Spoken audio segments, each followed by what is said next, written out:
നമ്മുടെ ചുറ്റുപാട് നടക്കുന്ന എത്രയോ ദുരന്തങ്ങളാണ്, എത്രയോ അപകട മരണങ്ങളാണ് സാത്താൻ ഉണ്ടാക്കി വയ്ക്കുന്നത്. നമ്മൾ തിരിച്ചറിയണം ഇതിൻ്റെയൊക്കെ പിന്നിൽ പ്രവർത്തിക്കുന്ന ശക്തി തിന്മയുടേതാണെന്ന്. അതുകൊണ്ട് ഞാൻ പറയും, ഒരുപക്ഷെ പ്രവാസികളായിട്ട് വിദൂരത്തിൽ ജോലി ചെയ്യുന്ന നമ്മുടെ പ്രിയപ്പെട്ടവരെ ഓർത്തുകൊണ്ട് ഓരോ പുതിയ പ്രഭാതത്തിലും നമ്മൾ എഴുന്നേറ്റ് വരുമ്പോൾ അവർക്ക് വേണ്ടി ദൈവിക സംരക്ഷണത്തിനായിട്ട് പ്രാർത്ഥിക്കുമ്പോൾ അപകടങ്ങളിൽ നിന്നും ദുരന്തങ്ങളിൽ നിന്നും അവരെയൊക്കെ ദൈവം സംരക്ഷിക്കും.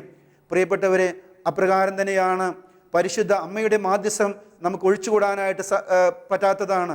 അമ്മയുടെ വിമല ഹൃദയത്തിലോട്ട് നമ്മളെ തന്നെ സമർപ്പിക്കുമ്പോൾ പരിശുദ്ധ അമ്മയുടെ മാധ്യസ്ഥം ദൈവം നമുക്ക് നൽകി അമ്മയിലൂടെ സാത്താൻ്റെ തല തകർത്ത അമ്മയുടെ സാന്നിധ്യം തിന്മയിൽ നിന്ന് അകന്നു നിൽക്കാനായിട്ട്, തിന്മയിൽ നിന്ന് സംരക്ഷിക്കപ്പെടാനായിട്ട് പരിശുദ്ധ അമ്മയുടെ മാധ്യസ്ഥം നമ്മെ സഹായിക്കുന്നു. അതുപോലെ തന്നെ നമ്മൾ തോബീത്തിൻ്റെ പുസ്തകത്തിൽ കാണുന്നുണ്ട്, പൈശാചിക സ്വാധീനങ്ങളിൽ നിന്ന് സംരക്ഷണം നൽകാൻ, മോചനം നൽകാനായിട്ട് തോബിയാസിൻ്റെ കൂടെ വിശുദ്ധ റഫായേൽ മാലാഖയെ അയക്കുന്ന ദൈവം മാലാഖമാരിലൂടെ, പ്രത്യേകിച്ച് മുഖ്യദൂതന്മാരിലൂടെ ദൈവം പൈശാചിക സ്വാധീനങ്ങളിൽ നിന്ന് നമ്മെ സംരക്ഷിക്കുന്നു. പ്രത്യേകിച്ച് നമ്മൾ കാണുന്നുണ്ട് ദാനിയേലിൻ്റെ പുസ്തകത്തിൽ തിന്മയ്ക്കെതിരെ പോരാടുന്ന വിശുദ്ധ മിഖായേലിനെ കുറിച്ച്.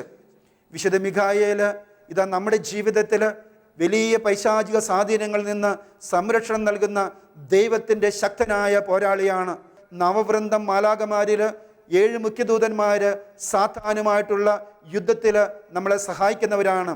മുഖ്യദൂതന്മാരുടെ വലിയ മാധ്യസ്ഥം തേടി നമ്മൾ പ്രാർത്ഥിക്കുമ്പോൾ, മിഖായേൽ, ഗബ്രിയേൽ, റഫായേൽ മാലാഖമാരുടെ മാധ്യസ്ഥം തേടി പ്രാർത്ഥിക്കുമ്പോൾ പൈശാചിക സ്വാധീനങ്ങളിൽ നിന്ന് അവർ നമ്മളെ സംരക്ഷിക്കുന്നു.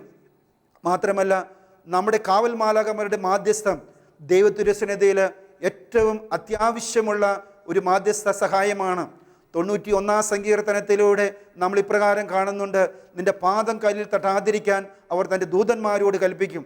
പ്രിയപ്പെട്ടവരെ, നമുക്ക് ദൈവം കാവൽ മാലാഖമാരെ നൽകിയിട്ടുണ്ട്. ഈ കാവൽ മാലാഖമാരുടെ വലിയ സാന്നിധ്യം ഓർത്തുകൊണ്ട്